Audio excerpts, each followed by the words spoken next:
Good morning, everyone. It's time for inspiration for today. Thank you for tuning in. Today is kind of a fun day for me because I am going to introduce you to a friend of mine whose name is John Franklin. And John, about 40 years ago, had something happen to him that he wouldn't want to have happen to you or anyone else.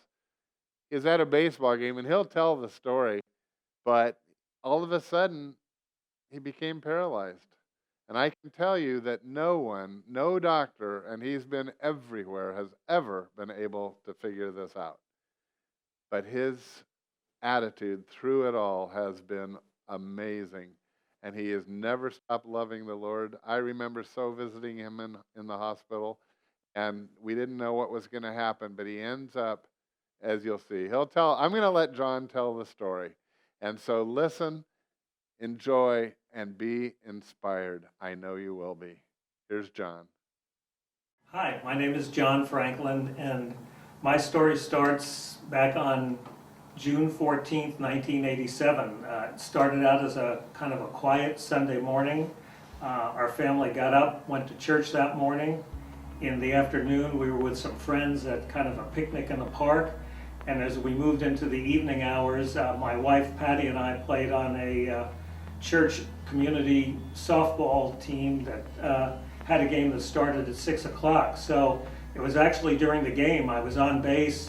I had just come around to score a run. It was the fifth inning of the game. And I noticed that our coach up along the first baseline, I guess had left because they needed to come to bat. So I ran up the line to the first base coaching box.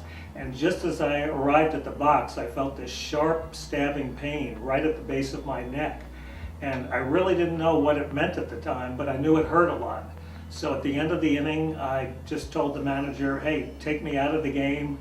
I can't play anymore. And so for the last half hour of the game, I sat on the bench, just trying to be as comfortable as I could. When the game ended at 7:30 and everybody got up to leave, I started to get up to leave too, and the first thing I felt was this tingling sensation right around my feet and ankles. And I guess I must have wobbled or something, because two guys, Dirk DeCreek and Brian McNutt, immediately came alongside of me, and one got me on one side and one on the other. And at that point, we just knew something was seriously wrong. So Patty went to get the car.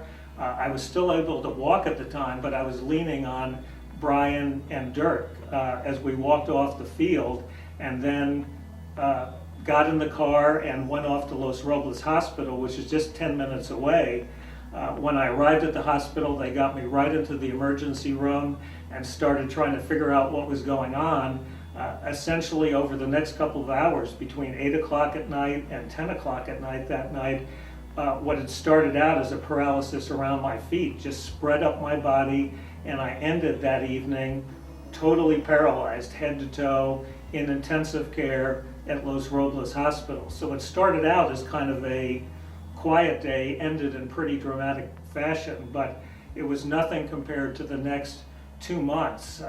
Essentially, I was just lying motionless in a hospital bed in the intensive care ward of the hospital, but there was a lot of pain associated with the paralysis, and even though I was getting great medical care and people were doing everything they could, nobody could do anything to make the pain go away.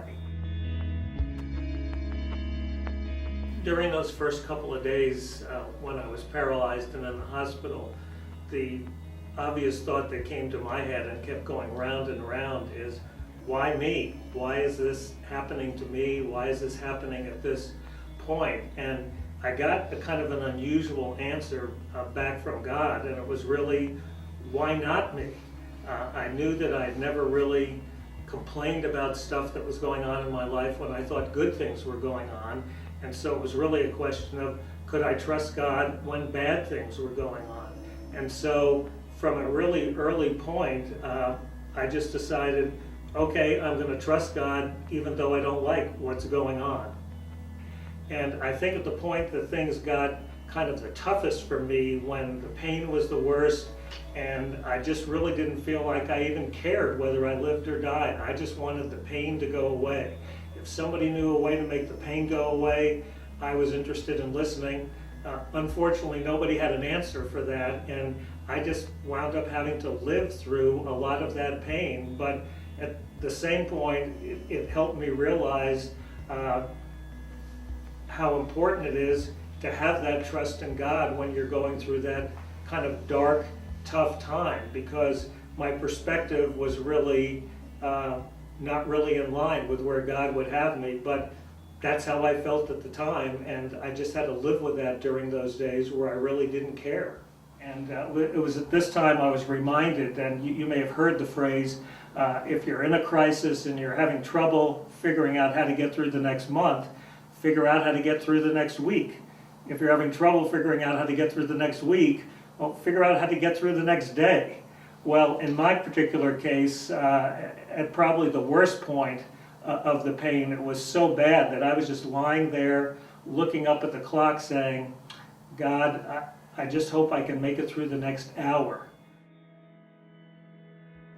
Happily, towards the end of the 2-month period, the pain did subside, and at the same time, I started getting some movement back.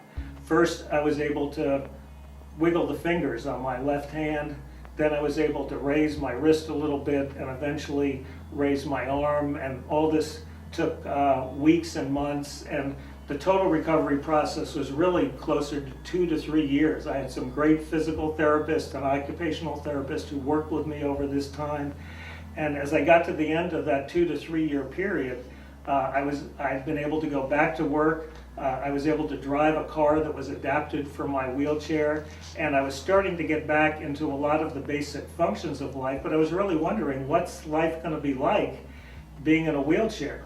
And it was at this time that I was reading a passage from 2 Peter chapter 1, and it was a passage that talks about certain qualities like diligence, perseverance, self-discipline, love, kindness. And then it went on to say that if these qualities were yours and were increasing, you'd be neither useless nor unfruitful to God.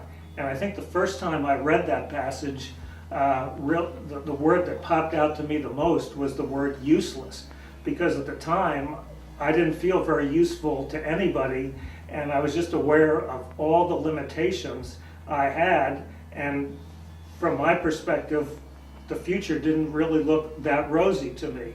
But as I looked at those qualities and started reflecting on them, I can still remember thinking of the first one I thought of was the quality of diligence, and saying to myself, is there anything about being in a wheelchair that stops me from growing in diligence? And as I thought about it, I thought, no, there's really no limitation there. Well, what about self-control? What about perseverance, brotherly kindness? And as I thought about those things, I thought, no, there's nothing about being in a wheelchair that stops me from growing in any of those qualities. And so at that point, it was really quite a change in my perspective to realize that even though I felt limited in a lot of areas, and I was limited in a lot of areas, when I considered what was really important to God, He was really telling me that as long as I was growing in those particular qualities, I could have a fruitful and useful life in His perspective. The choice for me has really been each day for the last 22 years to decide whether I was going to draw on God's strength just to get me through the daily activities of the day, and see Him work in my life. And as a result of that, I have seen God's faithfulness in my life. I've seen it in the lives of my wife, Patty, and my children, Amy, Dan, and Chris. And as I look forward for the future, even now, I have a lot of confidence in God. I have a lot more confidence just looking back over what I've come through over 22 years. I don't really know what the future holds for me, but I know if I could rely on God through the things that I've already been through, then I'm not really as concerned about what might happen to me over the next few years. And for me, one way of summarizing this all is just really saying I want to be among the people who say, "Blessed be the name of the Lord." My heart will choose to say